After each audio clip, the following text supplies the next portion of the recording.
porque tengo que presentar al ponente de hoy, que es Rubén Martín González. Él es titulado como técnico en viveros y jardines por la Escuela de Capacitación Agraria de Salamanca y nos va a aportar una enorme experiencia en el campo de la micología. Es vicepresidente de la Asociación Vallisoletana de Micología y en esta asociación es el conservador del herbario, el responsable de impartir cursos de formación y talleres de identificación de especies, que esta asociación organiza periódicamente. Ha sido conferenciante en distintas jornadas micológicas que se celebran cada otoño en distintos ayuntamientos de la provincia. Es autor de 2 libros, Setas de Valladolid, de 2014, e Inventario Micológico de Valladolid, de 2016. También autor de varios artículos científicos en revistas especializadas de micología, y su mayor especialidad y creo que pasión es el género rúsula. Espero que de este género y de muchas otras setas y de, como él dice bien, las más comunes y sus confusiones, aprendamos mucho hoy. Gracias.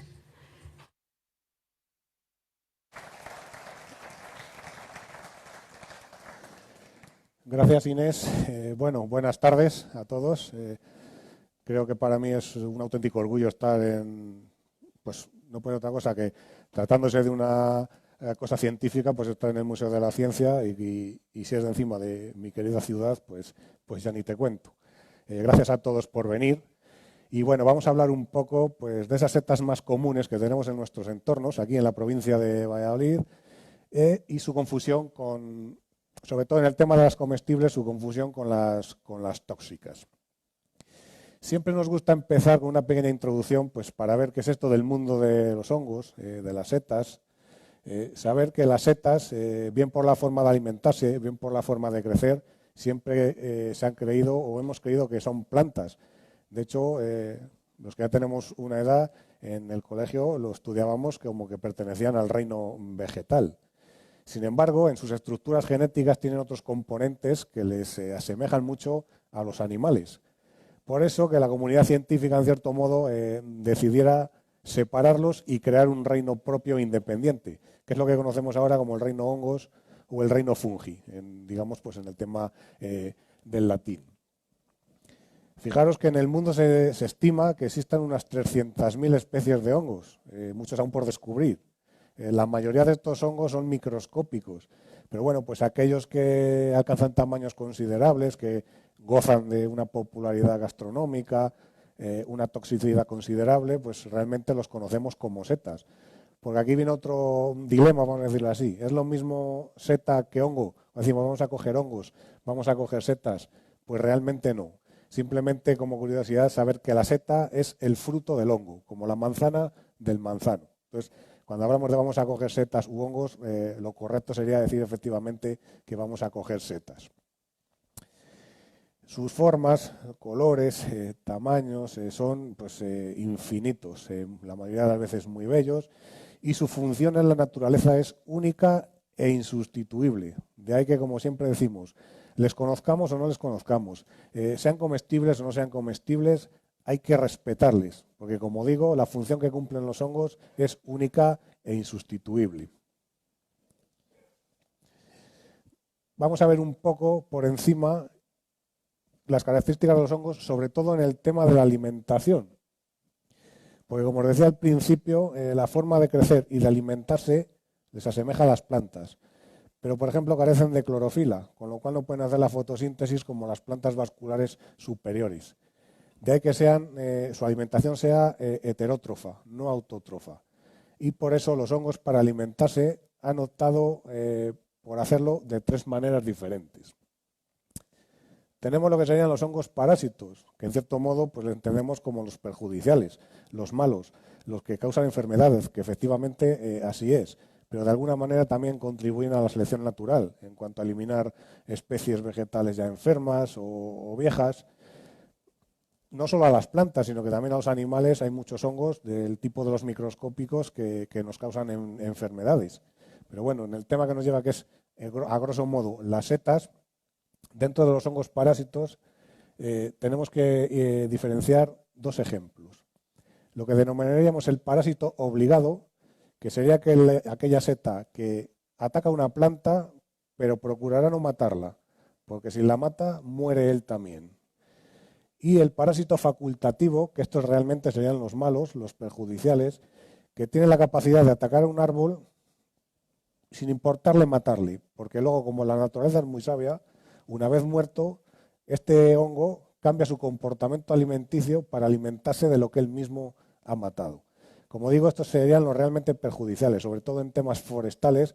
Cuando tenemos una seta que nos ataca una plantación forestal, hay ciertos ejemplares o ciertas especies que nos pueden echar al traste esa plantación que os comento. Algunos ejemplos, y he querido poner uno de esos que son los más peligrosos, como es la Armillaria melea. Conocemos casos de que esta seta, en plantaciones de pino, a los pocos años de su plantación, la han atacado y ha sido capaz de acabar con ella en muy pocos años. Con lo cual tenemos que la Armillaria melea es un parásito facultativo que es muy virulento, capaz de acabar con una población forestal en muy poco tiempo. Por encima, no solo hay hongos parásitos de plantas, sino que tenemos hongos parásitos, como puede ser el caso, entomopatógenos, que parasitan insectos. Y he querido poner este ejemplo porque está en concreto el Cordyceps militaris. En el tiempo que nos movemos podría ser un hongo muy beneficioso para el control de una plaga muy común que tenemos en nuestros pinares, que es la procesionaria del pino. Porque este hongo que vemos lo que ataca es la crisálida de la procesionaria cuando está haciendo la metamorfosis, antes de eclosionar. Entonces creemos que si se llegara a conseguir de alguna manera su control o su cultivo, vamos a decirlo así para entendernos, pues podría ser interesante para, como digo, controlar esa plaga tan virulenta que tenemos en los pinares de nuestra zona. Otro tipo de alimentación que tienen los hongos son los hongos saprótrofos, que estos realmente, como decimos, son los que hay que preservar o conservar, aunque haya que hacerlo con todos, porque estos son lo que denominamos los basureros del bosque. Estos hongos son capaces de destruir cualquier sustancia que os imaginéis. Hay hongos que se encargan de alimentarse de ella, descomponerla, reciclarla y reincorporarla al sustrato como nueva materia orgánica. Digamos que es el grupo de hongos más numeroso y, como digo, pues de ahí su vital importancia, porque como siempre decimos, si no fuera por estos hongos, los bosques, por poner un ejemplo, morirían asfixiados por su propia basura. Cuando caen las hojas, corteza, rama, incluso la madera cuando los árboles envejecen y se secan y se caen, pues son estos hongos los que se encargan de todo eso, reincorporarlo y reciclarlo, como digo, introduciéndolo de nuevo en el sustrato de ese bosque. Algún ejemplo, en este caso de una especie lignícola que crece sobre madera, la Mycena renati, una belleza para fotografiar, pero su interés radica precisamente en eso, en ser una especie que lo que hace es degradar la madera cuando ya tenemos un árbol viejo o enfermo. O un hongo coprófilo que crece sobre excrementos, que también se encargan de descomponer ese excremento. En este caso, sobre un excremento de caballo, pues tenemos el Coprinosis nivea, otra especie muy fotogénica, siempre caracterizada por esos colores blancos con esos copos de nieve, vamos a decirlo así. De ahí un poco también la etimología de la especie. Y por último, digamos que estarían los hongos más evolucionados, que son los que tienen una alimentación simbionte, lo que denominamos nosotros micorriza, que lo que hacen es una asociación de mutuo beneficio con una planta superior. Estos, como digo, son los hongos más evolucionados. La planta aprovecha la alta capacidad de absorción que tiene el hongo para, sobre todo en épocas duras de sequía, etcétera, pues conseguir agua o sales minerales, y el hongo aprovecha del árbol ciertos elementos que éste crea al realizar la fotosíntesis. Como recordamos, algo que no pueden hacer los hongos por sí solos. Y algunos hongos, también decir que generalmente en los hongos simbiontes es donde se encuentran aquellos hongos o setas que gozan de una mayor popularidad gastronómica. Un ejemplo sería el Boletus edulis, que esto es un simbionte muy cosmopolita. Puede asociarse con pino, puede asociarse con haya, puede asociarse con roble, puede asociarse con encina, con multitud de árboles. Sin embargo, tenemos simbiontes más específicos, como por ejemplo puede ser el Astarius pyrogalus, que única y exclusivamente hace simbiosis o micorriza con los avellanos. Entonces digamos que es un simbionte muy especializado. Aquí que hemos querido introducir hace unos años una científica bastante importante, pues lo que llamó como el Internet de las plantas, de esa relación micorrífica, simbionte que realizan los hongos con las plantas, y ahí tenéis un poco lo que esta asociación supone, bien para el hongo o bien para la planta. El árbol aprovecha esa alta capacidad de absorción para obtener elementos como calcio, magnesio, potasio y sobre todo azufre, que el azufre es un mineral muy importante en las plantas. Y por ejemplo el hongo pues recibe, como decía, esos azúcares, esas vitaminas que la planta ha elaborado mediante la fotosíntesis.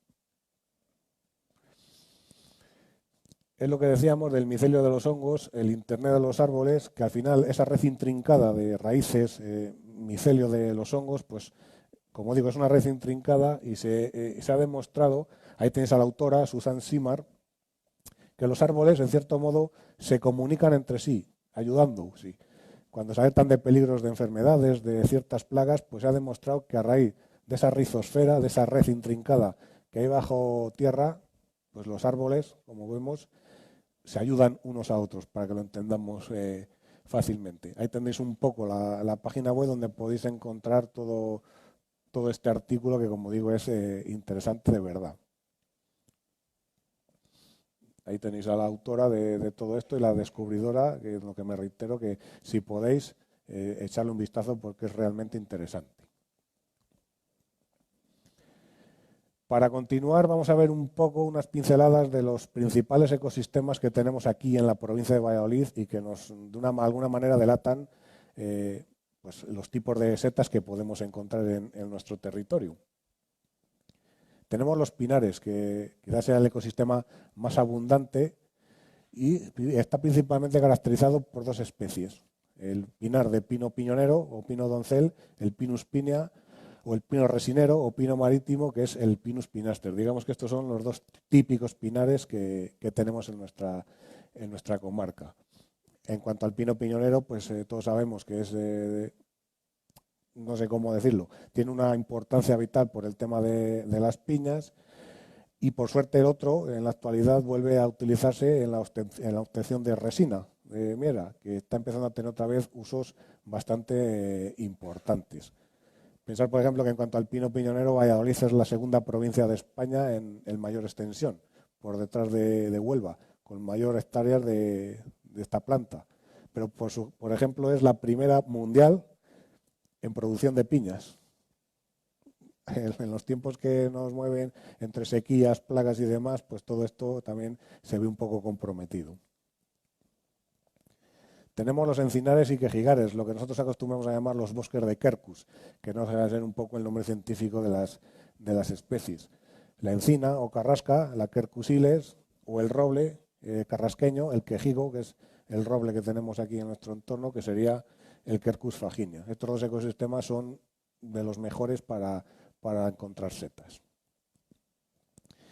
Y así, a grosso modo, también un poco pues los bosques de ribera, puesto que en Valladolid hay mucho curso fluvial, pues tenemos estos ecosistemas, son muy importantes. Principalmente están caracterizados por dos especies, por el chopo negro, por cierto, un árbol también en tremenda regresión en los últimos años, el Populus nigra, y por el sauce blanco, el Salis alba, o la salguera como se la conoce en otros sitios. Pero a estos podemos añadir otros muchos y muy habituales en nuestro entorno, como serían el álamo blanco, los olmos, los fresnos o el aliso, que digamos que son los árboles más representativos de este tipo de bosque. Y sin más, pues vamos a ver esas setas más comunes que nos podemos encontrar aquí en este entorno y en todos estos ecosistemas que acabamos de ver. Como siempre decimos, empezamos por la primera que teníamos que conocer todos. Olvidaros de las buenas o no buenas. La primera seta que debemos de conocer todos es la Amanita phalloides, que es la más peligrosa de todas. Nos gusta hacer una regla, sabiendo que en la naturaleza no hay ninguna regla básica, pero a la hora de poder evitar intoxicaciones, Cuando encontramos una seta que tiene las láminas de color blanco, anillo en lo alto del pie, que es esta especie de faldón que cuelga, y volva, que es esta especie de saco que recubre la base, peligro de muerte. Porque casi seguro que vamos a tener una manita y casi seguro que va a ser Amanita phalloides o sus hermanas virosa verna, que son igual de peligrosas. La Amanita phalloides se caracteriza por ser muy abundante, de ahí que también radique su peligrosidad en eso. Por ejemplo, aquí en nuestro entorno, en años buenos o años normales, debajo de las encinas se puede convertir en una auténtica plaga. Es una seta preciosa, siempre con esos colores verdes, verdes oliváceos, cubierta con una serie de fibrillas rojitas. El característico anillo en forma de faldón, como digo, una volva muy envolvente en la base y el pie completamente blanco, a veces con pequeños tintes verdosos. Tiene un sabor y un olor muy agradable, lo que encima las hacen más apetecibles. Pero como siempre nos gusta decir, el único problema que tiene esta seta es que si te la comes te mata. Y la intoxicación pues es un poco jodidilla, con perdón de la palabra. Entonces, como siempre decimos, es la primera seta que deberíamos de conocer. La podemos encontrar completamente albina, de ahí que tengamos esta variedad, hay un poco la comparativa de lo que sería la Amanita phalloides normal, la que hemos visto, y la variedad alba, la variedad blanca, que como vemos es de colores completamente blancos y que nos podían hacer o confundir con algún champiñón, por ejemplo. Eso que, como digo, la característica de las láminas, el anillo y la volva que os comentaba hace un momento. Como digo, confusión posible con alguno de los champiñones, en este caso el Agaricus arvensis, que será uno también de los más comunes, creciendo sobre todo en zonas abiertas, aunque también lo hacen en los bosques, de color completamente blanco, bola de nieve, ahí tenéis también el nombre común, y como champiñón que es, o Agaricus, tenemos que saber que las láminas empiezan siendo de color blanco grisáceo, para seguir de un tono rosa más o menos saturado y siempre para acabar de un color pardo chocolate o completamente negro, que ya es cuando se deberían de desechar todos los champiñones, porque pueden ser ciertas sustancias que pueden ser peligrosas para el organismo. Como las amanitas, tienen anillo, pero no tienen volva en la base. Y recordarlo de la coloración, sobre todo de las láminas. Nos gusta decir también, en el grupo de los champiñones, de los agaricus, como son champiñones, nos creemos que son todos comestibles. Pero no es así tampoco. También tenemos champiñones que son tóxicos. No son realmente peligrosos, pero bueno, nos pueden producir una gastroenteritis más o menos seria. Pero también tenemos unas pautas y unas reglas, entre comillas, para identificarles bien. Si tenemos champiñones que al corte o al roce amarillean y huelen muy bien, huelen agradables, anís o almendras amargas, serían todos comestibles. Sin embargo, les hay que al corte, al roce, amarillean, incluso más fuertemente que este ejemplo, pero huelen muy mal, huelen como a tinta, como a yodo, a fenol, pues esos serían tóxicos. Eso es lo que denominamos los champiñones flavescentes, que como digo son los que amarillean. Y hay una serie de champiñones que son los rubescentes, que aparte de ser de colores generalmente rojizos o ocres rojizos, al corte se vuelven completamente rojos. Ese grupo, digamos que serían todos comestibles sin ningún problema. Digamos que ahí es otra pauta para intentar identificar, en este caso, el grupo de los champiñones. Pero también podemos confundir, hemos visto la Amanita phalloides. Tenemos la otra hermana mala, que en condiciones ordinarias, en los meses de mayo, junio, es una especie muy común también en los encinares de Valladolid, como es la Amanita verna. Y aquí tenemos que nos encontramos también un color completamente blanco, pero siempre la premisa que os comentaba al principio, de las láminas de color blanco, el anillo en lo alto del pie y la volva en la base. Pues como digo, esta que es una especie más rara, pero en condiciones, en primavera sobre todo lluviosas y con temperaturas más o menos normales, en los encinares de Valladolid es una especie muy, muy abundante también. Y también es mortal como su hermana, la Amanita phalloides. Ahí tenéis el nombre, como digo, es la Amanita verna. El nombre lo dice, verna, de vernal, de verano. Este creo que no necesita mayor presentación, pues la típica tierra de pinares que vivimos, pues desde siempre ha sido la seta más buscada y más consumida. Siempre caracterizada por su crecimiento en pinar. Esto es, veamos el ejemplo de los simbiontes, de las micorrizas, pues en el caso del nícalo tenemos que es un simbionte específico con los pinos. Nunca vamos a encontrar lactarios deliciosos en concreto en un roble o en un castaño, porque la asociación micorrícica la hace exclusivamente con pinos, de muchas especies, pero tienen que ser pinos. Caracterizado siempre por ese color anaranjado, tipo asalmonado, a veces más oscuro con tonos rojizos, siempre con esas zonaciones concéntricas en el sombrero, las láminas igualmente de color naranja, y el pie siempre cubierto por una serie de escrobiculaciones de un color naranja también mucho más oscuro. Como Lactarius segregan un látex, de ahí un poco el nombre científico, una leche, que quizá en este ejemplo concreto es muy poco evidente. Pero siempre nos gusta poner también el ejemplo de que cuando cogemos nícalos, les manipulamos o les dejamos en la nevera un día y vamos al día siguiente y están verdes, decimos, uy, se nos han puesto malos. Pues nada más lejos. Es la oxidación natural que tiene esa leche, ese látex, en contacto con el aire. Esa leche sale de color naranja, pero como digo, por oxidación se vuelve de color verde. Entonces no nos tenemos que asustar porque se nos estén poniendo malos. Saber que a día de hoy es la seta más consumida y más comercializada en España. Quizá porque es un buen comestible y porque es muy abundante también. Pero le podemos confundir, sin llegar a tener un peligro con la vida, vamos a decirlo así, con este caso es el Lactarius chrysoreus, que es el nícalo de encina, para que lo entendamos. Son muy diferentes, pero son muy parecidos al mismo tiempo. Y el problema que tenemos en nuestra comarca es que los pinos y las encinas crecen juntos. Entonces se puede dar el caso que estemos buscando Lactarius deliciosus y nos encontramos con Lactarius chrysoreus. Diferencias. Siempre el color es más clarito. Nunca tiene ese color naranja más saturado. Este es siempre de colores más rosados, más amarillentos. Sí que es verdad que igualmente presenta las zonaciones concéntricas, pero si le damos la vuelta, vemos que las láminas y el pie son de color blanco. Al igual que la carne. En el caso del nícalo, al cortarle la carne también es de color naranja. Y el látex, que os estoy comentando, aquí lo vemos, cuando le cortamos con una navaja o le manipulamos, echa esa leche que es de color blanco, puro, pero que enseguida en contacto con el aire se vuelve de un color amarillo azufre muy intenso.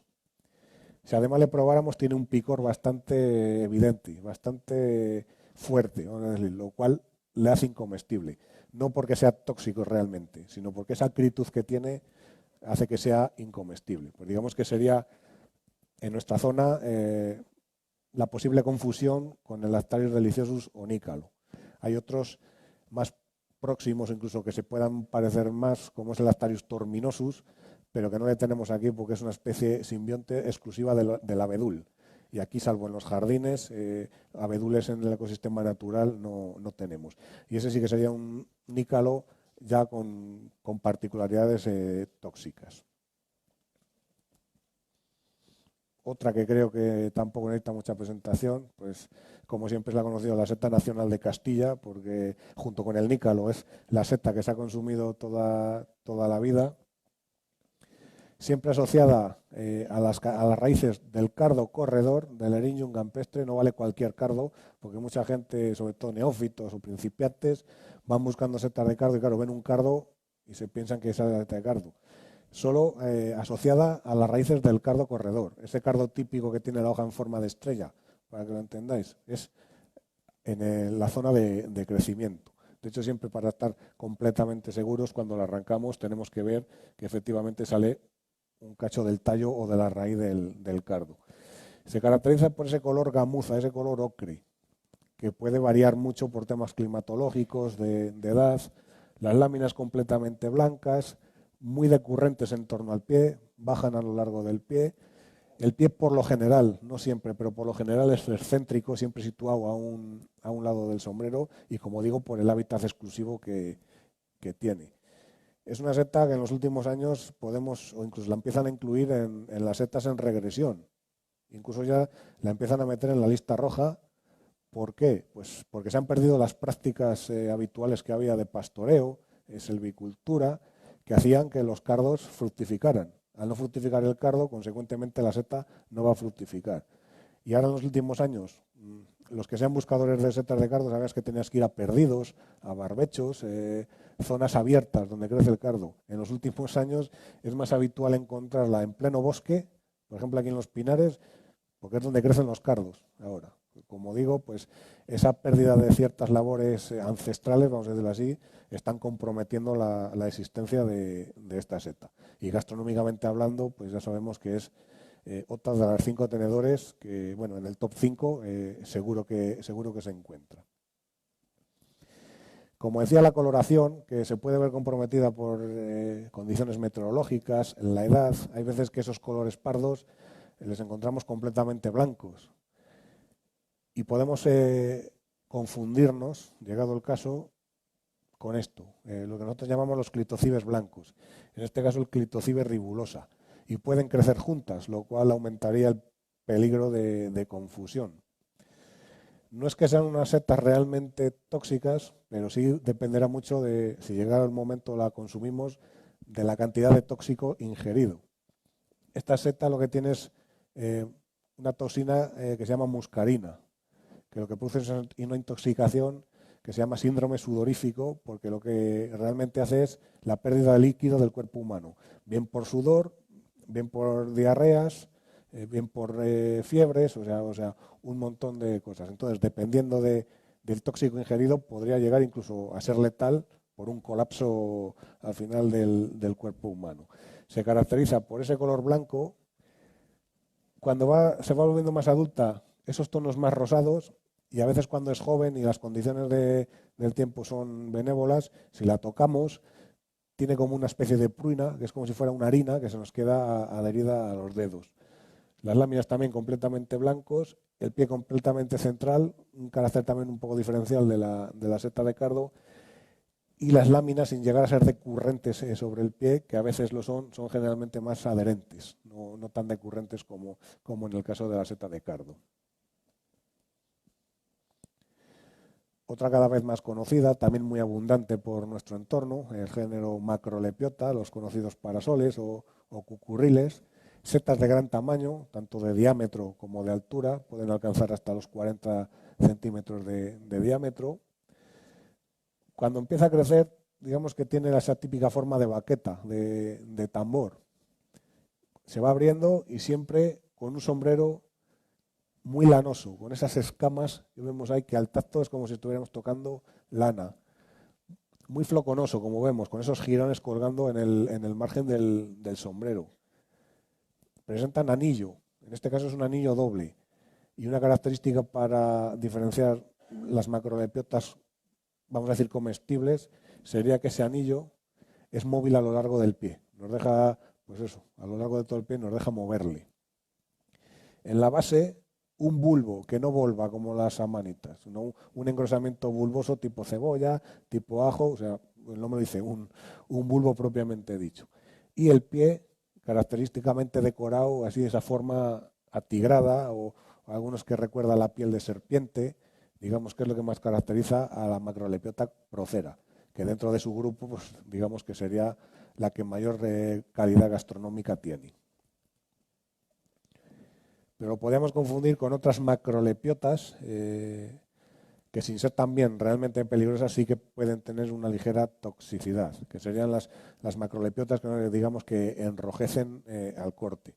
En este caso sería la macrolepiota Rhacodes, variedad bohémica. Nos le han cambiado el nombre, porque ahora también hay mucho afán por cambiar los nombres científicos, y sería el Chlorophyllum brunneum. Suele ser de tamaños más pequeños que la macrolepiota procera propiamente dicha, con las escamas menos abundantes, menos evidentes y de esos colores pardos, como vemos. El anillo, que suele ser doble, pero no es móvil, y en este caso concreto, digamos que por la parte inferior estaría compuesto de esos flecos, como vemos, y por la parte superior estaría estriado, que digamos que es una característica diferencial. Pero sobre todo este grupo de macrolepiotas sería al corte. siempre más o menos evidente, pero siempre presentarían una coloración que va desde desde el color zanahoria a un rojo sangre más o menos evidente y más o menos saturado. Pues siempre nos gusta decir que las macrolepiotas que enrojecen es mejor abstenerse de su consumo, porque como digo, sin ser peligrosas, pero pueden tener pequeñas, no sé cómo decirlo, pues intolerancias, vamos a decirlo así, y luego también depende del metabolismo de cada persona. Otra también muy abundante, también empieza a ser muy conocida, sería la platera o cabeza de fraile, el Infundibulicibe geotropa. Esta es una seta que cuando crece, como digo, pues lo hace muy abundantemente, siempre creciendo en hileras, en lo que denominamos corros de brujas. Es una seta generalmente, aunque está presente durante todo el otoño, pero generalmente es una seta tardía. Le gusta los fríos ya, cuando empieza a hacer frío, a últimos de octubre, sobre todo noviembre, es digamos cuando más abundantemente crece. Suele ser también de tamaños grandes. Cuando es joven tiene un color plateado muy característico, de ahí viene el nombre de platera. Conforme va creciendo el sombrero se va embudando y va perdiendo esa coloración y se va volviendo de tonos más ocres, más pardos, más marrones. Las láminas siempre de color crema, y una característica muy particular que tiene esta seta es que el pie es tremendamente fibroso, tan fibroso que parece goma. De hecho, hay veces que en ejemplares jóvenes, en ejemplares duros, cuando vas a meter la navaja apenas puedes, de lo duro que es auténtica goma.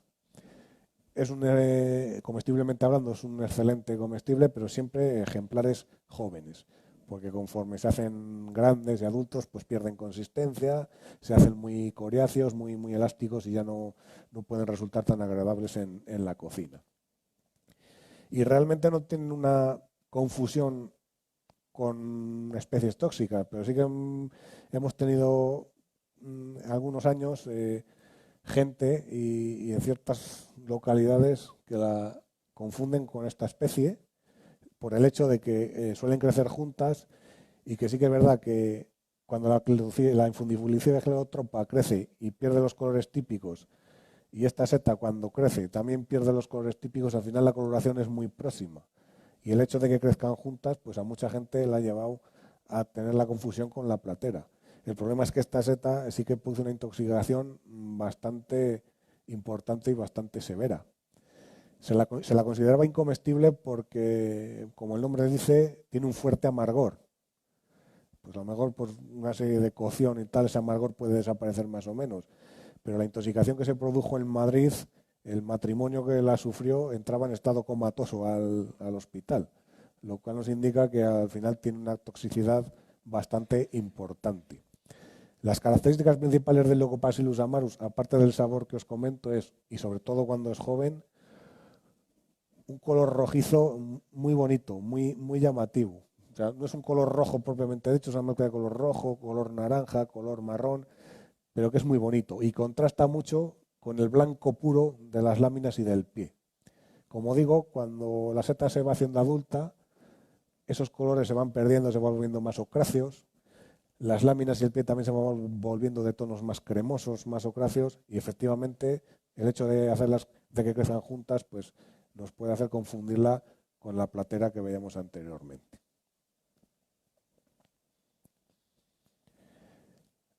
Nosotros decimos que setas de pequeño tamaño no se deben consumir, porque generalmente podemos encontrar que la mayoría de las setas pequeñas son muy peligrosas, a excepción del Marasmius oreades, la famosa senderuela, carrerilla, ninfa, rojilla, tiene un montón de nombres vernáculos, eso demuestra el hecho de que goza de gran popularidad gastronómica.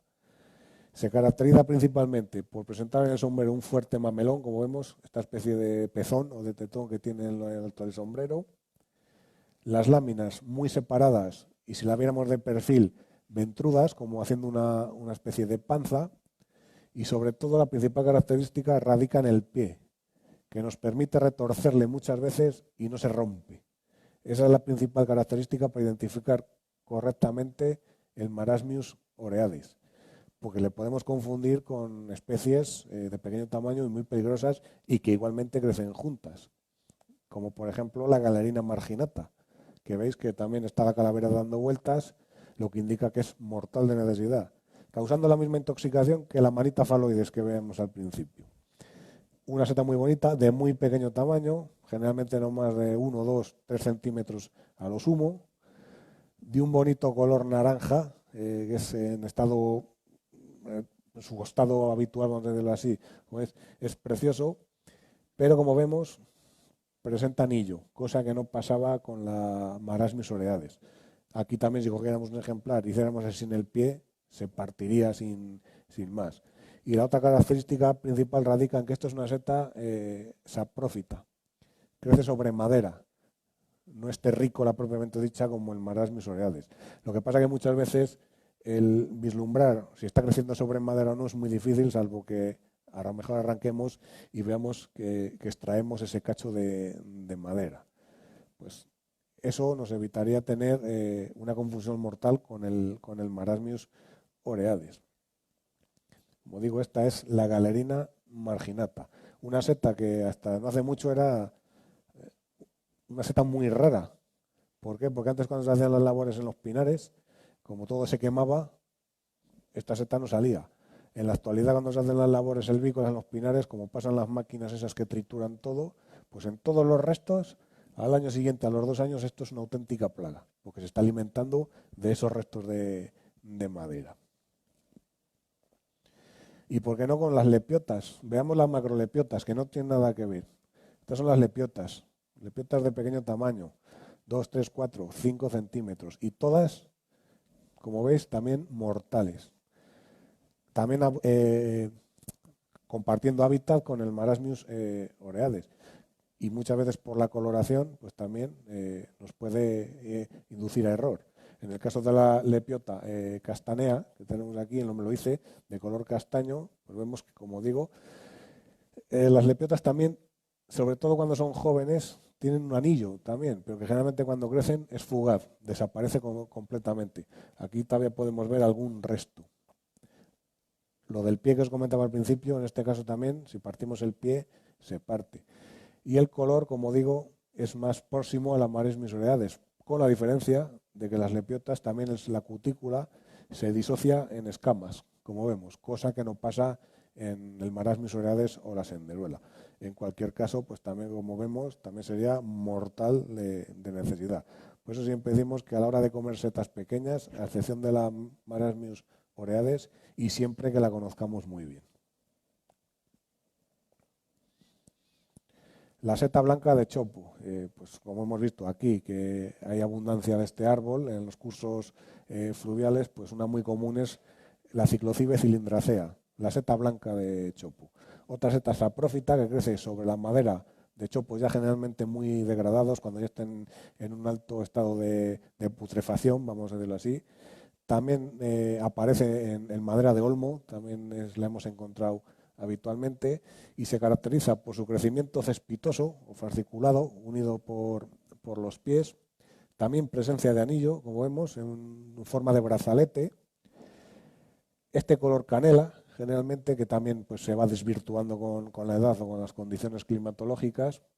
Y en el caso de las láminas, pues también una coloración rosada muy bonita de joven, pero que cuando las setas van madurando, pues se va volviendo de tonos ocres, de tonos ferruginosos.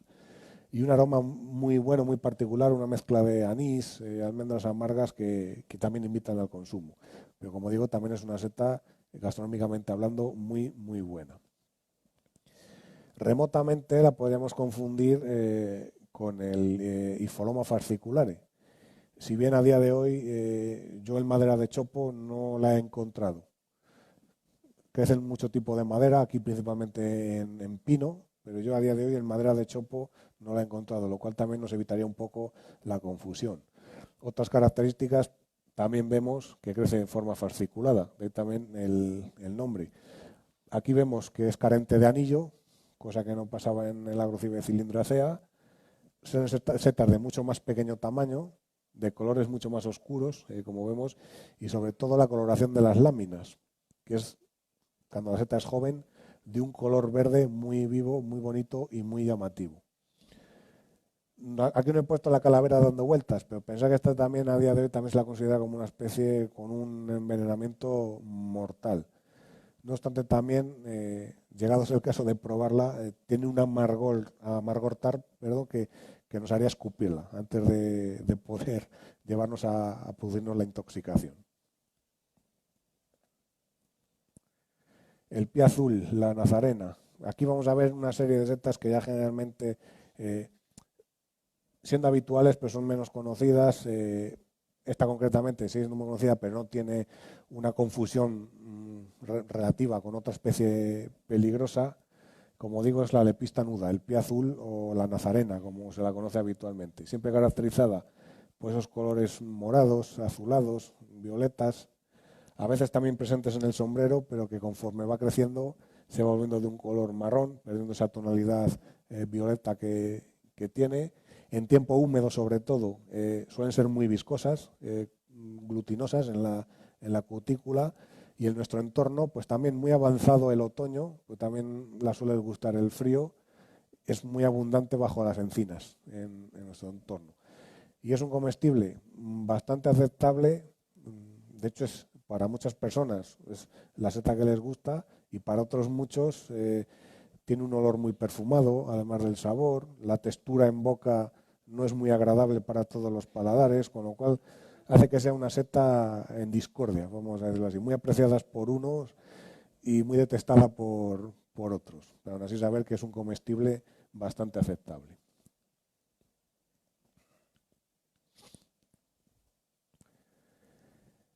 Tricoloma terrium, la negrilla, la ratona, el pelo de ratón, por el hecho de que cuando la tocamos es como si estuviéramos tocando un ratón. Es esa característica que la atribuye al Tricoloma terrium. Otra seta muy abundante en nuestros pinares, porque cuando crece lo hace abundantísimamente, creando verdaderas alfombras. En pinares jóvenes, en zonas musgosas con mucha humedad, como digo, cuando el Tricoloma terrium crece, hay veces que son auténticas alfombras. Y es un comestible bastante aceptable, pero quizá ese crecimiento en zonas tan húmedas, en las musgueras, pues hace que a veces el sabor o incluso el olor nos recuerde un poco a tierra, a mantillo, y a lo mejor también desvirtúa un poco la calidad que pueda tener en la cocina. Aparte de esa característica del tacto, como os decía, pues siempre esos colores grisáceos más o menos oscuros, las láminas siempre de color gris. Sí que es verdad que cuando la seta se va haciendo adulta, merma ese color grisáceo, se torna a tonos más cremosos o amarillentos. Y hay veces que el pie, que suele ser muy corto, pues vemos que está como aplastado. Es otra característica también del Tricoloma terrium. Otro muy abundante en nuestros pinares, un boletus de segunda, para que lo entendamos, pero que cuando son así ejemplares jóvenes, están duros, pues en la cocina también son bastante agradecidos, vamos a decirlo así. Se caracteriza sobre todo, igualmente con tiempo húmedo, por una viscosidad muy abundante en el sombrero, de ahí un poco el nombre de baboso. En este caso concreto del Suyus Bellini, con esos colores amarillentos o rosados, poros, no las láminas que hemos estado viendo hasta ahora, es otra estructura que tienen las setas en su parte fértil, que es lo típico de los boletus, lo que denominamos poros, y en este caso pues de un color blanco cremoso que conforme la seta se va haciendo adulta se vuelve a veces de un color amarillo verdoso muy vivo y muy fuerte. Y un pie cubierto por una serie de granulaciones de color rojizo, que digamos que es lo que más caracteriza, como digo, al Suyus Bellini. Como digo, típico de pinares, porque concretamente, dentro de que es un boletal, perteneciente a otro género, como es el género Suyus, los Suyus se caracterizan principalmente por esas dos cosas, por la viscosidad del sombrero y por su crecimiento exclusivo en pinares o en coníferas, agrandando un poco el extracto de esos bosques. La chivata, como nos gusta decirla aquí, o como este año me han enseñado otro dicho de por aquí de Terra de Pinares, que es seta morada ni calada asegurada. A nosotros nos gusta decirle a la chivata porque esta seta, que es toda la vida que hemos ido buscando nícalos, no hacemos más que ver, joder, la seta morada esta, que cuidado las que hay. Pues esa nos indica que cerca hay nícalos y rara vez falla, porque son especies muy próximas y tienen la tendencia a crecer juntas. Es una de las setas más abundantes en nuestros pinares, en el caso concreto de la Rúsula torulosa, muy bella por la coloración que tiene, de esos colores púrpuras o granates. Luego, igual, por efectos de la meteorología, de la edad, pueden desaparecer, a salir otro tipo de coloración. Contrasta mucho con las láminas de color blanco y el pie del mismo color que el sombrero. Es lo que hace, como digo, que sea una seta muy bonita. Gastronómicamente hablando, no es tóxica, lo único que es incomestible porque al probarla tienen un picor bastante fuerte. Soportable, pero bastante fuerte. Muchas veces, como decimos, y como me comentaba Inés al principio, es mi género favorito y cuando tienes que identificar especies de este género, tienes que probarlas para ver si pican, si no pican y sobre todo ese grado de acritud que tienen. Hay algunos ejemplos, y siempre nos gusta decirlo, que te pones un cacho en la lengua y estás sin saborear nada una semana del picor que te deja en la punta de la lengua. Entonces, sin ser tóxica, es incomestible por ese picor que presenta.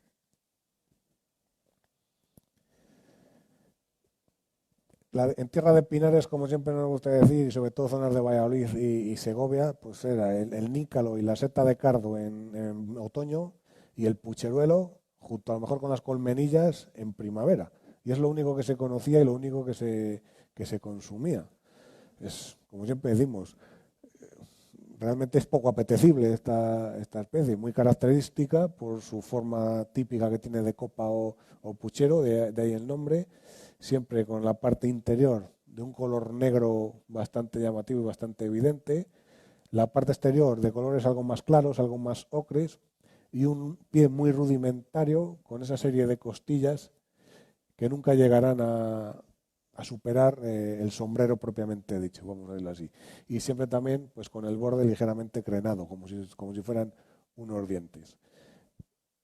En primaveras lluviosas, y ya no en primaveras, sobre todo en inviernos lluviosos, en pinares jóvenes, pimpolladas, lo que nos gusta decir, también en zonas muy húmedas, últimos de febrero y sobre todo durante el mes de marzo, es la seta más abundante que nos podemos encontrar. En cuanto a la comestibilidad, pues como digo, aquí se consume habitualmente, pero teniendo en cuenta que hay que comerla después de una cocción, porque si la comiéramos en crudo no nos va a provocar una intoxicación grave, pero tiene sustancias hemolíticas que destruyen los glóbulos rojos de la sangre. Entonces, tras una cocción prolongada a cierta temperatura, esas sustancias desaparecen y la podríamos consumir sin más. Como digo, sin ser tener una calidad muy alta, porque al final la consistencia también es muy cartilaginosa y bueno, pues tampoco puede gustar a todos los paladares. Otra también muy común, muy bonita, muy fácil de identificar y quizá la que todo el mundo conoce simplemente por el hecho de estar presente en las ilustraciones infantiles o en los cuentos, es pues la manita muscaria, matamoscas, o seta de los enanitos, como nos gusta llamarla, pues como digo, por el hecho de estar en los cuentos. Como manita que es recordar lo de las láminas blancas, el anillo en lo alto del pie y la vuelva en la base, y en este caso concreto, pues cuando las condiciones de la seta son las buenas, un color rojo vermellón precioso y siempre cubierta por esos copos blanquecinos, que eso no es más que digamos, el velo que cubre la seta en sus fases iniciales, cuando rompe, se queda adherido en el sombrero. Es bastante tóxica, pero sobre todo porque tiene sustancias alucinógenas, vamos a decirlo así. Si la comiéramos también nos puede producir unos trastornos gástricos más o menos severos, pero la principal característica que tiene es esa, que ataca un poco y además los efectos duran bastante.